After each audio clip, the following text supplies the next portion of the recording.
اللہ کے نام سے شروع جو بڑا مہربان اور نہایت رحم کرنے والا ہے۔ حدیث نبوی صلی اللہ علیہ وآلہ وسلم۔ لوگ حضرت صلی اللہ علیہ وآلہ وسلم کو تحفے بھیجنے میں حضرت عائشہ رضی اللہ عنہا کی باری کا انتظار کیا کرتے تھے۔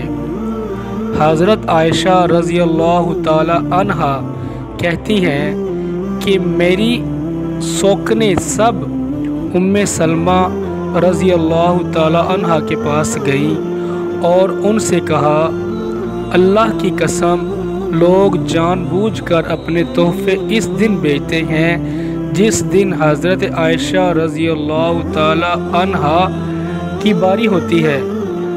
ہم بھی حضرت عائشہ رضی اللہ تعالی عنہا کی طرح اپنے لیے فائدہ چاہتی ہیں، اس لیے تم حضرت صلی اللہ علیہ وآلہ وسلم سے کہو کہ آپ صلی اللہ علیہ وآلہ وسلم لوگوں کو فرما دیں کہ میں جس بھی بیوی کے پاس ہوں، جس کی بھی باری ہو، اسی کے گھر میں تحفے بھیج دیا کرو۔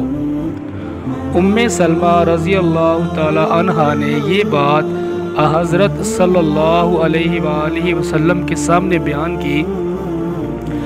آپ صلی اللہ علیہ وآلہ وسلم نے کچھ بھی جواب نہیں دیا۔ انہوں نے یہ دوبارہ عرض کیا، جب بھی جواب نہ دیا، پھر تیسری بار عرض کیا تو حضرت صلی اللہ علیہ وآلہ وسلم نے فرمایا، اے ام سلمہ، عائشہ کے بارے میں مجھ کو نہ ستاؤ۔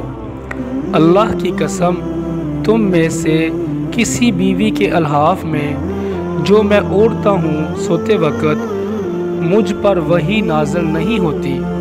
ہاں، عائشہ کا مقام یہ ہے ان کے الحاف میں وحی نازل ہوتی ہے۔ صحیح بخاری حدیث نمبر 3775۔